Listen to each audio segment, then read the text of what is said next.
My name is Amelia Grant. I'm 28 years old, and for most of my life, my family treated me like the quiet mistake standing next to their perfect daughter. It took one unexpected envelope on my sister's graduation night to make me realize something painful. They had never misunderstood me. They had simply decided who I was long before I ever had the chance to prove them wrong. But that realization didn't start on that night. It started years earlier at a Christmas dinner I still remember too clearly. Our dining table was covered in white linen and gold decorations, the kind my mother insisted made the apartment look proper. The windows behind us overlooked Central Park, glowing with winter lights. Relatives filled every chair. Glasses clinked. Someone turned on soft music. My father stood and raised his wine glass. "I have wonderful news," he said proudly. Everyone quieted. "Victoria has been accepted into Columbia Law School." Applause exploded around the table. My aunt gasped. Someone started recording on their phone. My mother's eyes shone with pride as she squeezed Victoria's hand. Victoria smiled modestly, though she already looked like someone who expected this moment. Then my father's eyes drifted toward me. "And Amelia?" he said, pausing long enough for the room to shift awkwardly. He cleared his throat. "Amelia is still figuring things out." A few relatives chuckled softly. Not cruel laughter, the kind people use when they don't know what else to say. But somehow that made it worse. I stared down at my plate, pushing mashed potatoes around with my fork like they might answer for me. Across the table, my grandmother's hand slid quietly under the cloth and squeezed mine. Her grip was firm, not comforting, angry. I didn't understand that look then. I would later. Because years after that dinner, on a night when hundreds of people gathered to celebrate my sister's success, a stranger would walk across a ballroom, place a sealed envelope in my hands, and reveal something my entire family had spent decades hiding. Something my grandmother had prepared long before anyone realized. But that moment was still far in the future. Back then, I was just the daughter everyone politely ignored. I was diagnosed with dyslexia when I was 7. Words moved in ways they weren't supposed to. Letters seemed to slide across the page when I tried to read quickly. Paragraphs that took other kids a minute sometimes took me 5. Teachers recommended special learning strategies. My parents preferred a simpler explanation. "Some children just aren't academic," my mother once said gently after a parent-teacher meeting. I nodded. It sounded reasonable enough. And believing that explanation hurt less than questioning it. My older sister Victoria never had those problems. Everything about her seemed effortless. Teachers praised her discipline. Professors admired her arguments. Even adults listened when she spoke, the way people listen to someone they already expect to succeed. When my parents introduced us at charity dinners or corporate events, the pattern was always the same. "This is our younger daughter, Amelia," my mother would say briefly. Then her voice would brighten. "And this is Victoria Grant, Columbia Law." The full sentence always belonged to her. Victoria never had to prove she belonged in a room. People assumed it. Our family apartment sat on the Upper West Side of Manhattan, overlooking Central Park. The address alone made people straighten their posture when they heard it. My father ran Grant Holdings, a real estate development company known across the city. Luxury towers, hospital wings, historic restorations, buildings with our name on them. At dinner, conversations revolved around acquisitions, investors, and development permits. Victoria's internships were analyzed like future business deals. Her promotions were predicted years before they happened. Meanwhile, my role in those conversations was mostly silence. Not cruel silence, just absence. When I was 12, my parents hired private tutors for Victoria, debate coaches, language instructors, admissions consultants who charged more per hour than some people earned in a week.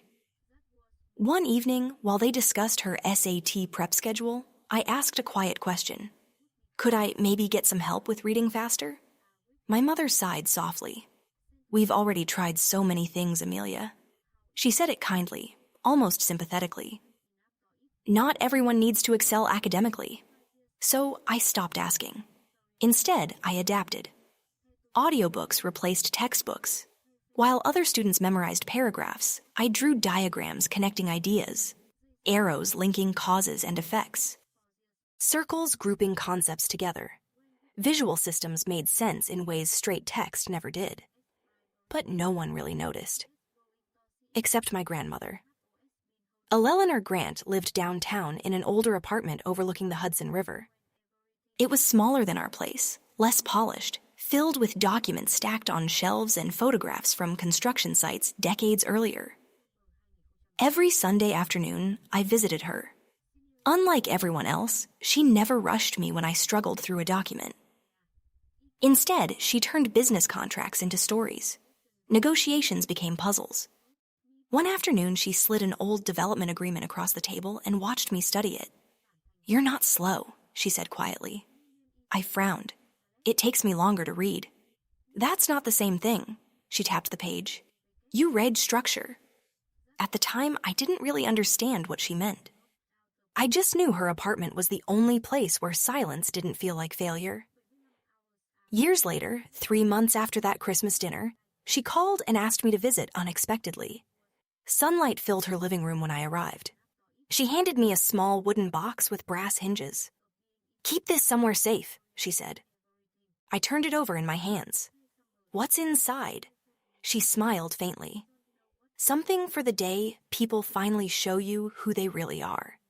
I laughed awkwardly, assuming she was being dramatic. Families had favorites sometimes. That didn't mean anything permanent. When I got home, I placed the box in the back of my closet behind winter coats and forgot about it. At the time, it seemed like nothing. I didn't realize it would one day explain everything. For a long time, that was how most things happened in my life. Something would sting. Something would confuse me. Something would feel off in a way I couldn't explain. And instead of fighting it, I would fold it up, put it somewhere deep inside myself, and keep moving. So I forgot about the box. Years passed. I finished college at a state school nobody in my family ever bragged about. And after graduation, I took the job that was available to me inside the family company. Not in strategy, not in development, not anywhere near the decisions my father loved to talk about at dinner. I became an administrative assistant. My salary was modest by Manhattan standards and almost embarrassing by Grant family standards. The same month I started, Victoria entered the company too, but in a role everyone said was only the beginning. She came in with a title that sounded important, a salary no one would say out loud, and the kind of welcome that made it clear she was already being measured for a bigger office. I got a desk outside the executive corridor, not quite invisible, just close enough to be useful and far enough away not to matter. Every morning, I printed binders for meetings I would never attend. I confirmed schedules, booked conference rooms, arranged calls with investors, and made sure presentations were in the right order before people with expensive watches walked in and made decisions worth more than I'd earn in 10 lifetimes. Nobody ever bothered lowering their voices around me. At first, that used to hurt. Later, it became educational. I learned the sound of hesitation before a deal collapsed. I learned which executives agreed in public and argued in private. I learned which projects looked polished in a slide deck but felt unstable. The second people started asking real questions. Reading long reports was still slow for me, but once I translated everything into shapes, timelines, arrows, and relationships, the truth usually showed up fast. So I started carrying a notebook. Nothing fancy, just a plain one I could close quickly if someone looked over. Inside, I mapped everything the way my brain wanted to see it. Connections. Pressure points. People aligned by motive instead of title. One afternoon, I was sketching out a development mess involving waterfront permits and investor impatience when a junior analyst named Kevin stopped at my desk while waiting for the elevator. He leaned down slightly. "What's that?" I shut the notebook halfway. "Just organizing some scheduling stuff." He caught a glimpse anyway, his eyebrows lifted. "Wait, hold on." I felt heat rise to my face. "It's nothing." "No," he said, pointing. This actually makes more sense than the summary I got from finance. I looked at him, unsure whether he was joking. He wasn't. He gave the page one more glance, then looked back at me with genuine surprise. "You see things weird," he said. I started to flinch at the word. Then he added, "I mean that as a compliment." Before I could respond, the elevator doors opened. He stepped inside, gave me a distracted little nod, and disappeared upstairs. The whole exchange lasted maybe 15 seconds. I thought about it for 3 days. Not because it changed anything. Because it didn't. The next morning, I was still at the same desk, still arranging calendars for people who didn't think I understood the rooms they were entering. At home, nothing shifted either. Dinner still worked like theater. My father spoke, my mother reinforced, Victoria performed excellence, and I passed things across the table when someone asked for them. One night, my father was describing a courtroom observation Victoria had done. "She has instinct," he said, slicing into his steak. "You can't teach that." My mother smiled. "People trust her immediately." Victoria gave that practiced little shrug she used whenever praise got too direct. "I'm just doing the work." I reached for the breadbasket. No one asked what my day had been like. A couple of weeks later, I began noticing Victoria's name on more and more internal calendars. Strategy review, succession planning, executive transition dinner, investment committee prep. I wasn't supposed to be in those conversations, but I was the one booking the rooms, printing the packets, moving the times when important people got annoyed. You can learn a lot when people assume your access doesn't count because your title doesn't. One evening, while clearing out archived folders from an old storage cabinet, I found a photo tucked inside a stack of legal paperwork. It was my grandmother, decades younger, standing at a construction site in work boots and a rolled-up blouse, laughing like she hadn't yet been turned into a portrait. Steel beams rose behind her. Dirt covered the hem of her pants. She looked alive in a way none of the polished oil paintings downstairs ever captured. I turned the photo over. In faded handwriting, there were only a few words. Built, not inherited. You found her favorite. I turned and saw Maria Alvarez standing in the doorway. Maria had worked in the company longer than almost anyone. She'd been there when my grandmother still ran things directly, and she carried that rare kind of calm that made everyone else lower their voice around her without knowing why. "She kept this?" I asked. Maria smiled faintly. She hated the polished version of success.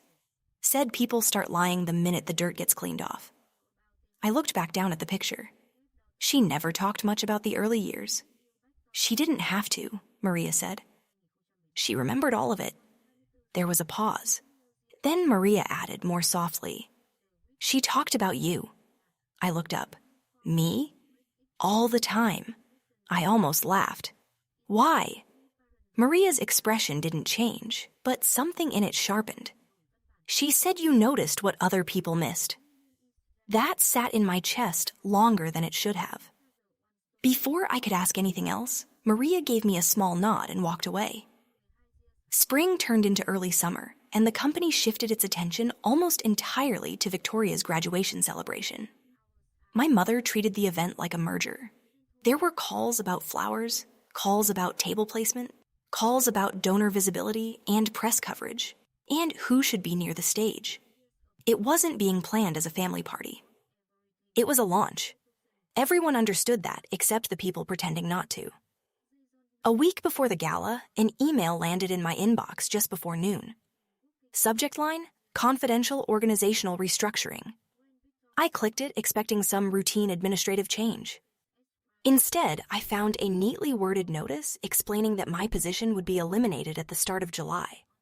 There would be severance, appreciation for my service, support during transition, clean language for an ugly decision. I read it once, then again, then a third time, because my brain kept rejecting what my eyes already knew.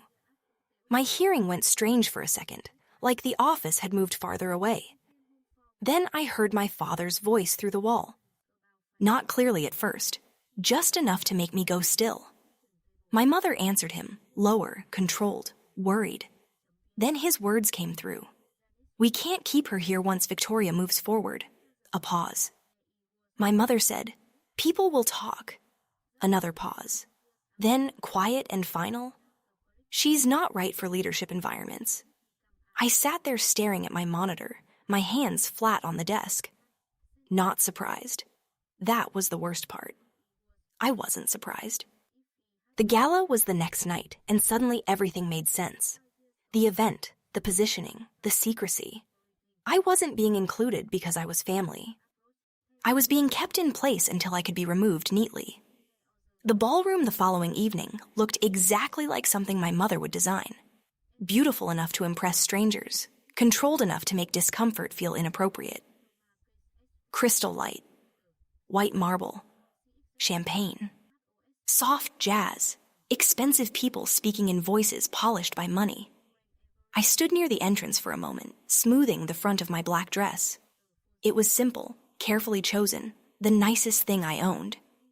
In that room, it still felt painfully small.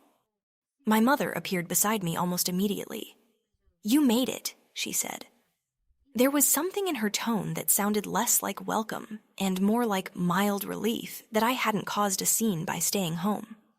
"Of course," I said. Her eyes moved over me once, quick and assessing. "You're at table 26, she said, toward the back. I nodded. Then she leaned in slightly and lowered her voice. "Tonight is important for your sister. Don't create distractions." She walked away before I could answer. Table 26 was partly blocked by a column. From there, I could see the stage if I leaned a little. At one point, I actually laughed inside at how precise the insult was. Not excluded, just arranged. Later, when the lights dimmed, my father stepped onto the stage with a champagne glass in one hand, and the expression he used whenever he wanted admiration before he'd earned it. He praised Victoria's academic success. The room loved every word of it. Then he invited her up beside him. She looked perfect. Of course she did. And then he said what the whole night had really been building toward, that she would begin transitioning into leadership, that she represented the future of the company.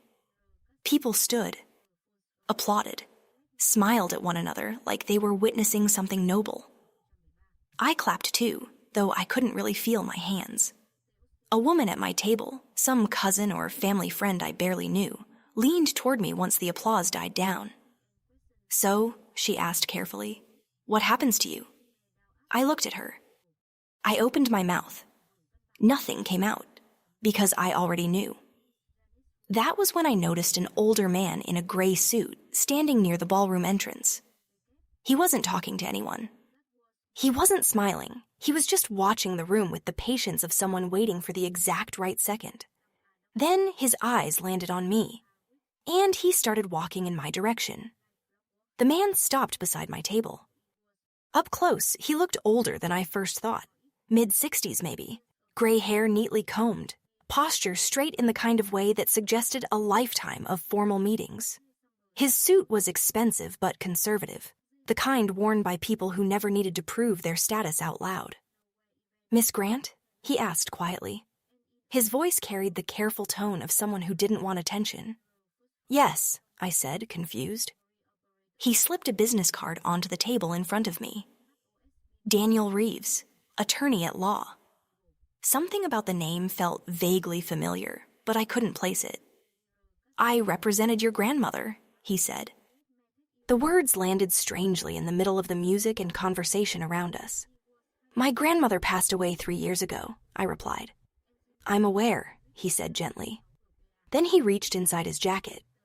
For a brief second, I thought he was pulling out a phone. Instead, he placed a cream-colored envelope on the table. The seal was pressed with dark red wax. It looked old-fashioned, almost ceremonial. "I was instructed to deliver this to you," he said. "When?" I asked. "On the evening your father publicly named an heir." I felt something tighten in my chest. The ballroom noise faded slightly, like someone had turned the volume down on the world. "What is it?" I asked. He slid the envelope closer to me. "A document your father does not know exists." For a moment, neither of us spoke. Behind him, laughter rose from the stage where Victoria was still shaking hands with guests and posing for photos. My father was surrounded by investors. My mother was coordinating something with the event planner. No one noticed the envelope sitting in front of me. Reeves lowered his voice slightly. Your grandmother believed you would understand when the time came. I looked down at the handwriting across the front. My name. Written in the sharp, precise style I recognized instantly. My grandmother's. Suddenly, the room felt too small. I stood up so quickly, my chair scraped against the floor.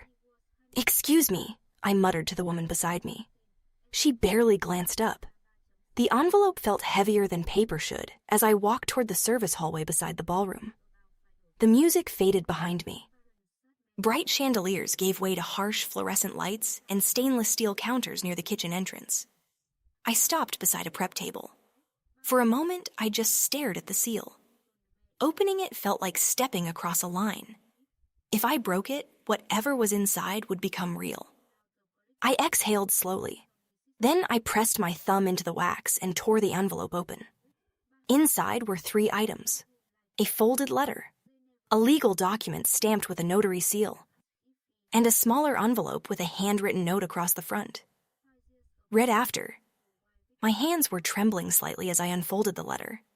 The first line stopped me immediately.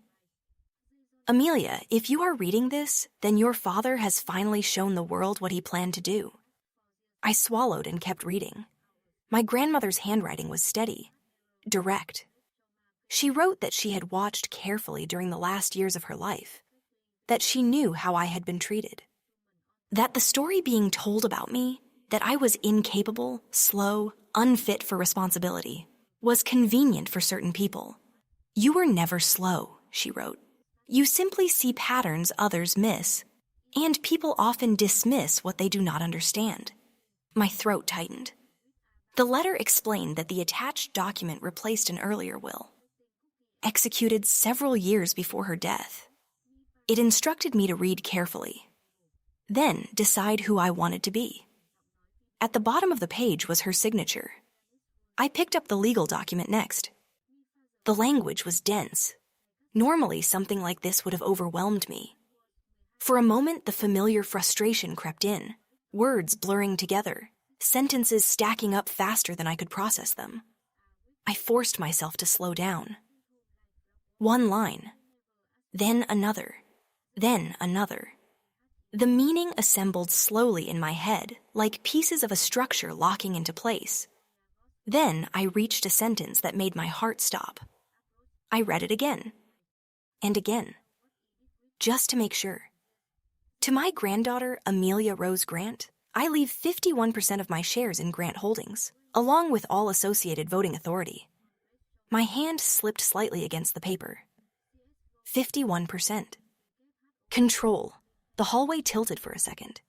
If this document was real, my father didn't actually control the company anymore. I kept reading. Another paragraph followed. This decision is made with full awareness of my son, Charles Grant's treatment of Amelia. She has been excluded not because she lacks ability, but because she has never been given the chance to demonstrate it. The words blurred again, but this time it wasn't dyslexia. It was emotion. She knew every moment, every dismissal, every quiet humiliation she had known. Near the bottom of the page, a bold section caught my attention. Activation requires the beneficiary to request an emergency board meeting within 72 hours of receiving this document. 72 hours. I checked my phone automatically. 9:02 p.m. The clock had already started. I opened the smaller envelope marked "Read After." Inside was a single folded note. You will hesitate. That is why there is a deadline. Courage often needs urgency. I leaned back against the cold wall of the hallway. Through the ballroom doors behind me, applause erupted again. My father's voice echoed faintly through the music. The celebration continued exactly the way it had been planned. Except the future being celebrated inside that room was no longer guaranteed. My chest felt tight. If I used this document, everything would change. Not just the company. everything. Headlines, board investigations, family relationships that might never recover. But if I stayed silent, the path was already laid out. My job would quietly disappear. Victoria would take her place in leadership. My father's version of our family story would remain intact. Safe. Unquestioned. Final. For 28 years, I had waited for permission to belong. Permission to speak. Permission to matter. Now, permission was sitting in my hands. I looked at my grandmother's signature one more time. For the first time that night, fear mixed with something else. Possibility. I slipped the documents back into the envelope. Then I walked out of the hotel without saying goodbye to anyone. Outside, Manhattan felt colder than before. Cars moved along Park Avenue. Strangers passed by, absorbed in their own lives, completely unaware that my world had just tilted sideways. When I reached my apartment later that night, the living room was dark. My roommates were asleep. I spread the papers across the kitchen table and stared at them for several minutes. 51%. My phone buzzed suddenly, an email notification, human resources. I opened it slowly. My position at Grant Holdings would officially end in 6 weeks. A generous severance package. Polite gratitude for my service. The gala hadn't just been a celebration. It had been a replacement ceremony. I closed my laptop. Then I walked into my bedroom and opened my closet. The wooden box sat exactly where I had left it years earlier, behind winter coats. Covered in dust. My grandmother's voice echoed in my head.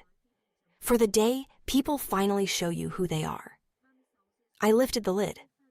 Inside were 3 items.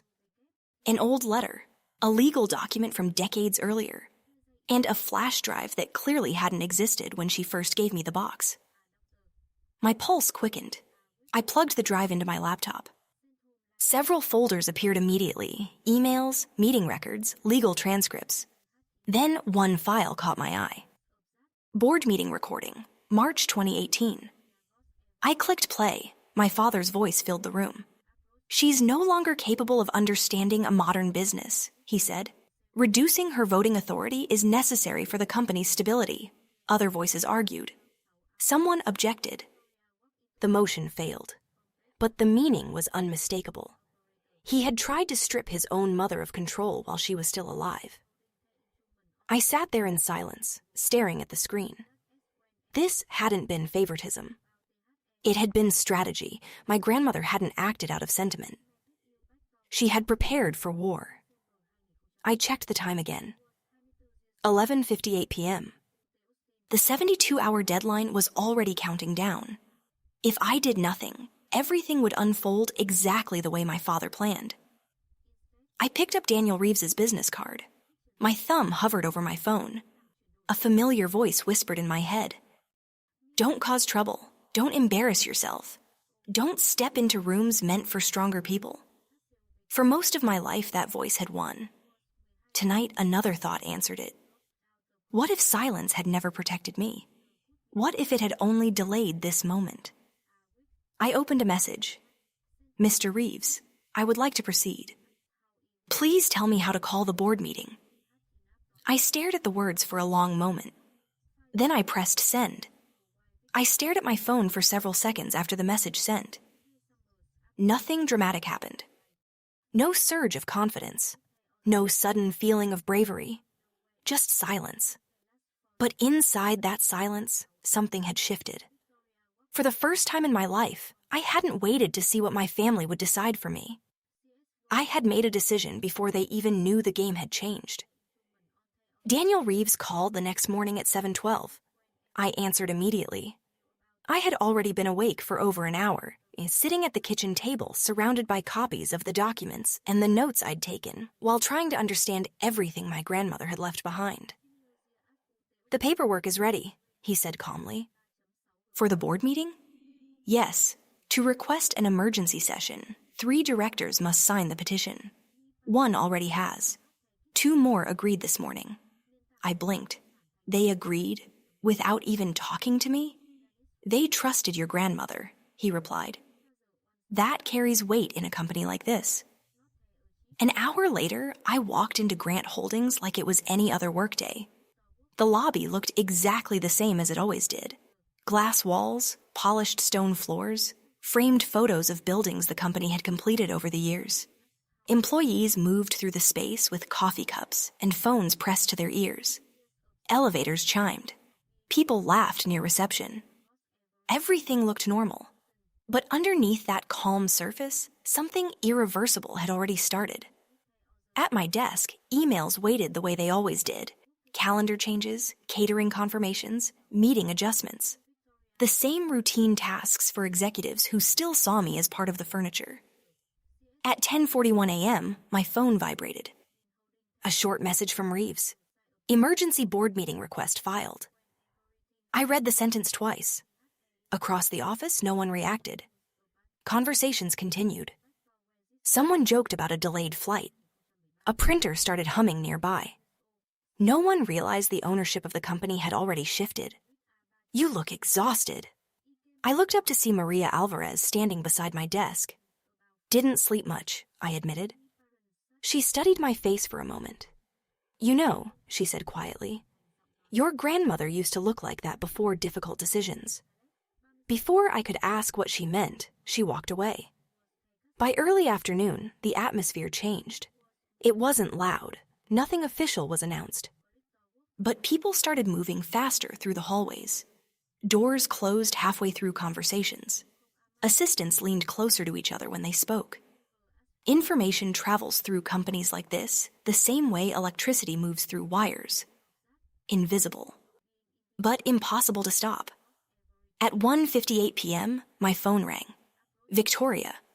Her voice was tight the second I answered. What did you do?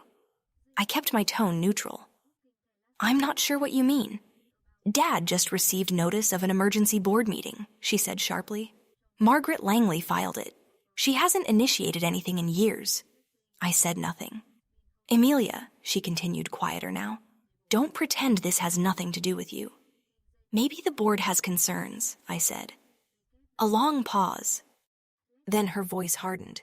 If you're trying to embarrass this family, I'm doing my job, I interrupted. She hung up.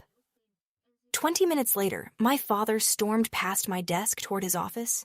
He didn't look at me. But his anger filled the hallway like a storm rolling in. His door slammed so hard the glass frame rattled. Through the wall, I heard his voice. This is unnecessary, he snapped into the phone. We'll address it and move on. A pause. Then, with quiet certainty, Amelia isn't involved. She wouldn't even understand what this is about. I stared at my computer screen. For years, those words would have cut deep. Today, they protected me. Late that afternoon, the confirmation arrived. Saturday, 10 a.m., executive boardroom, 2 days away. I packed the documents carefully into my bag when I got home that night.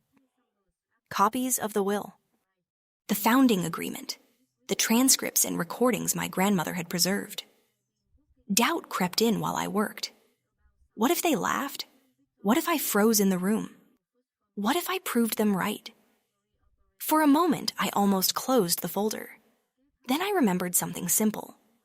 Every person who ever said I wasn't capable had sounded completely certain. But certainty isn't the same thing as truth. Saturday morning would decide everything.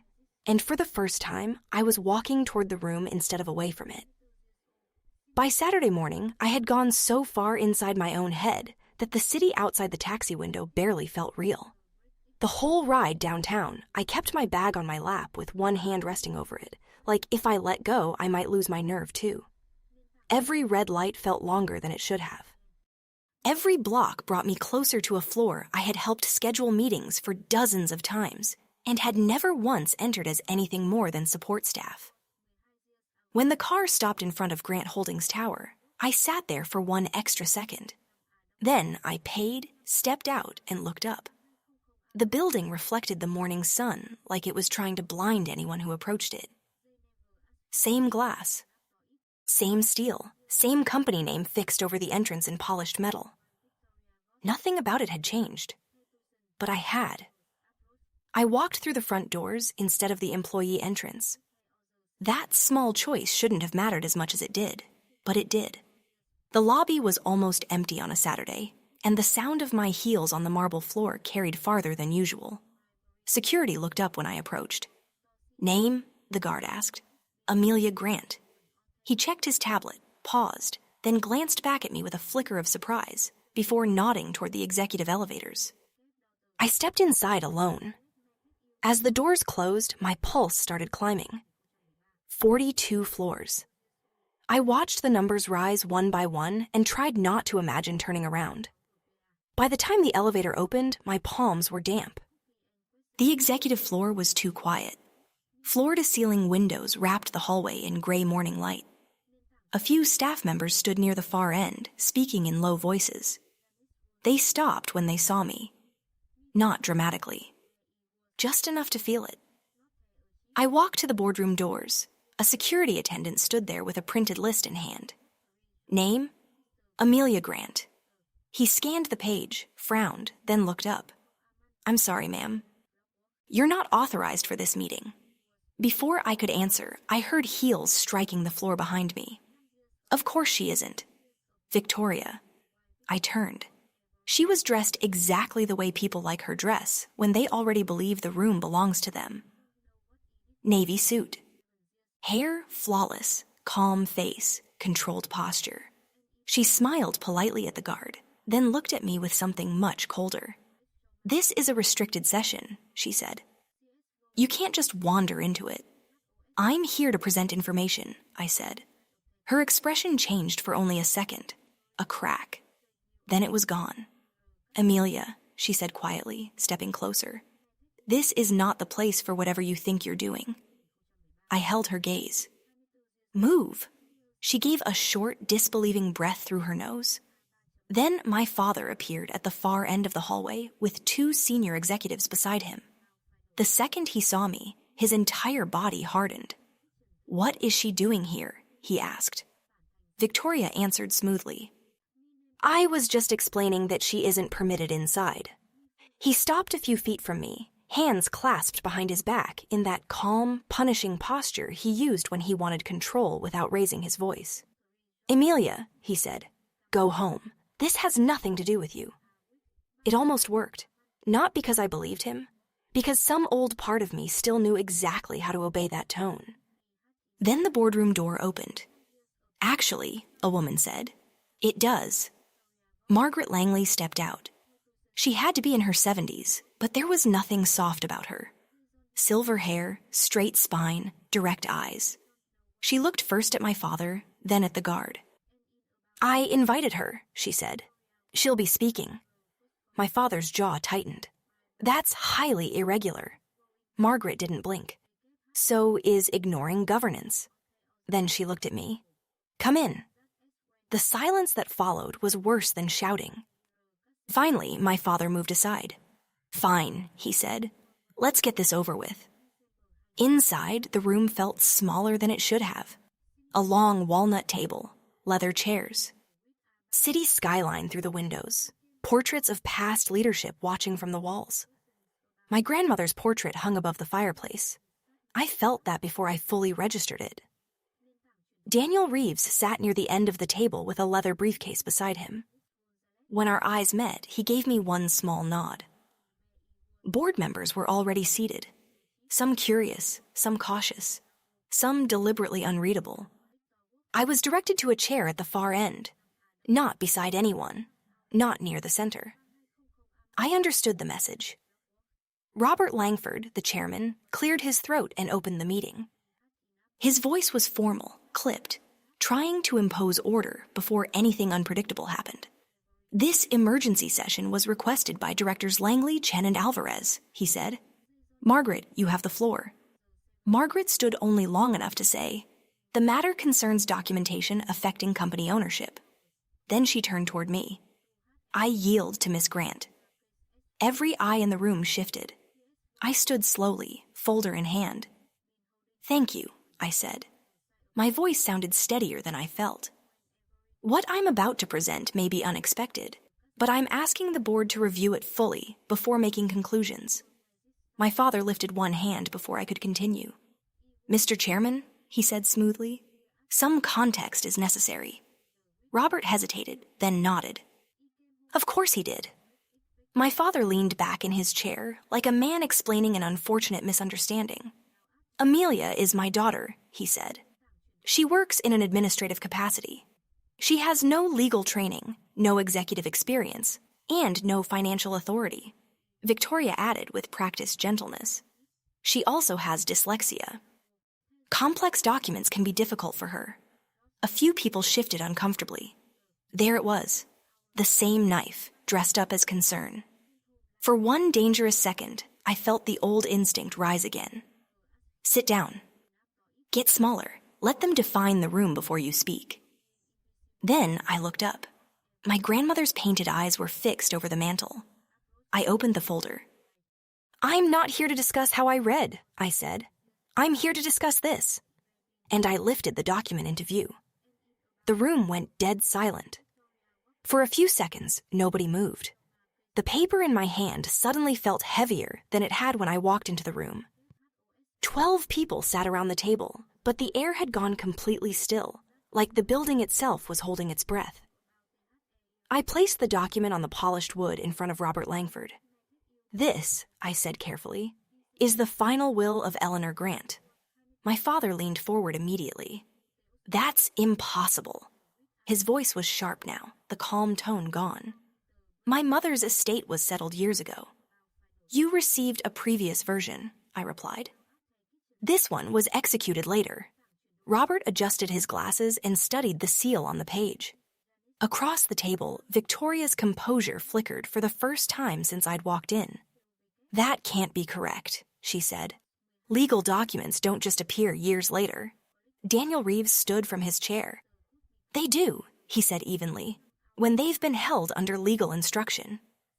Every head turned toward him. "I served as Mrs. Grant's attorney," he continued. "I witnessed the signing of this will in September of 2019. Its validity is fully documented." A ripple of quiet conversation moved around the table. My father's voice cut through it. "She was elderly," he said. "Her judgment could have been compromised." I didn't argue. Instead, I opened my folder again and slid a marked page forward. "I'd like a passage read into the record." Robert hesitated for a moment, then nodded. "Proceed." My hands were steady now. "To my granddaughter, Amelia Rose Grant," I read, "I leave 51% of my shares in Grant Holdings, along with all associated voting rights." The reaction was physical. Someone inhaled sharply. A chair creaked. Victoria shook her head slowly, like refusing to accept what she'd just heard. "That's not possible," she said quietly. Daniel spoke again. "Under state law, a valid later will supersedes any previous testamentary document." Robert looked up from the paper. 51% would constitute majority control.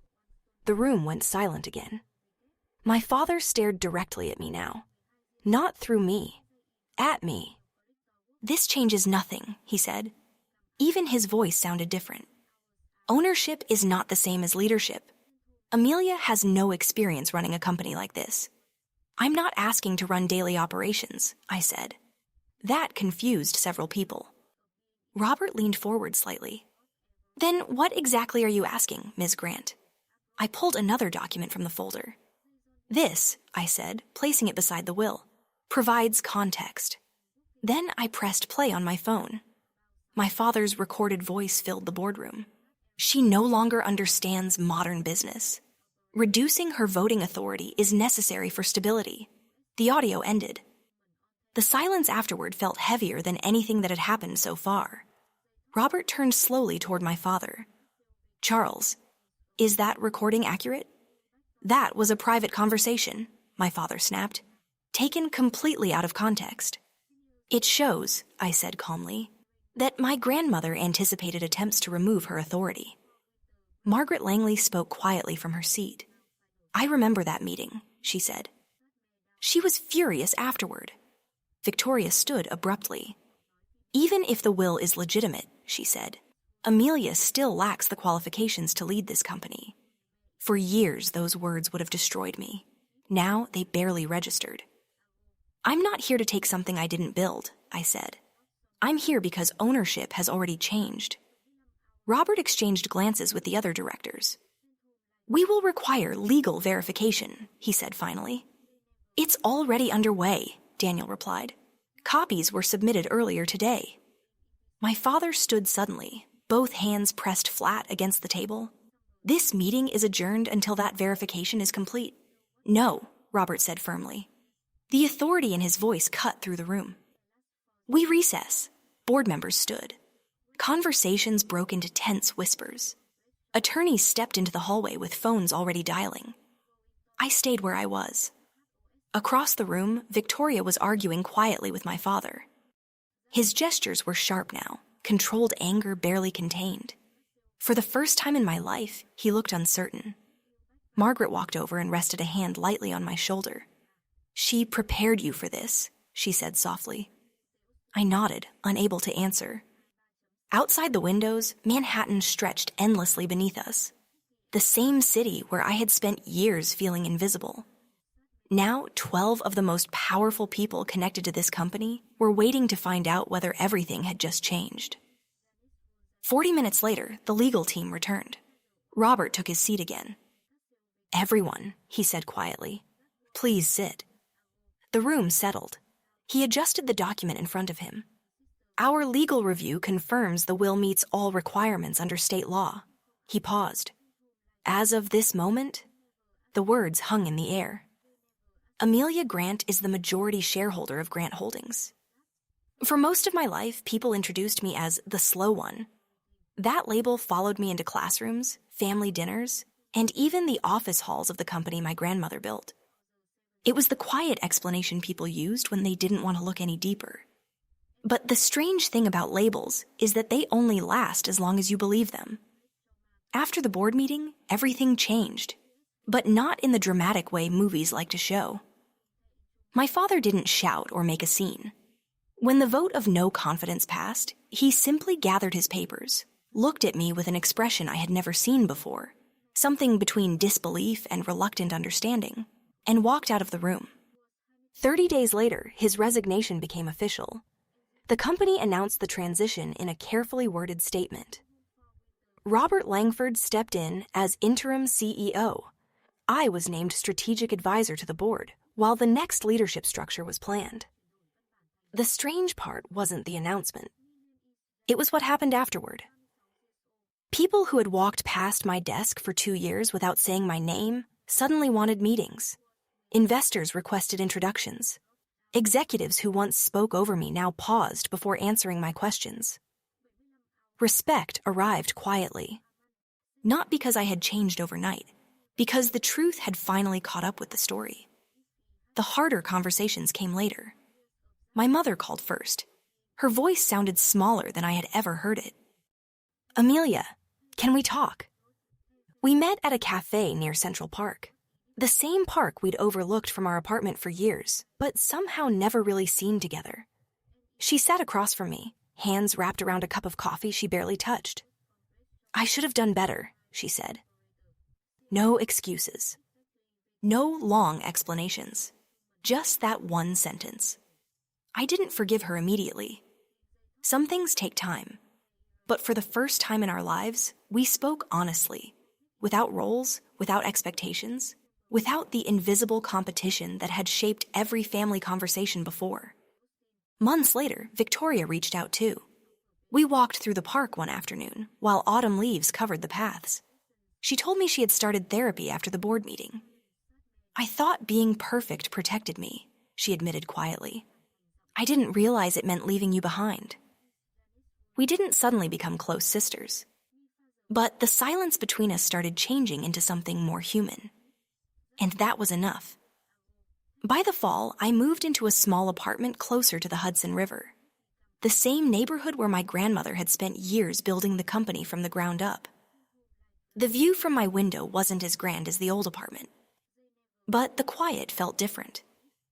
Some evenings, I sit by the window with the old wooden box on the table beside me.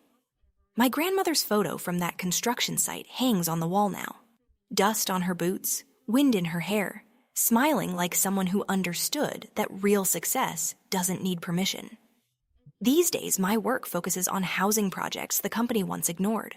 Long-term developments, community partnerships, sustainable construction.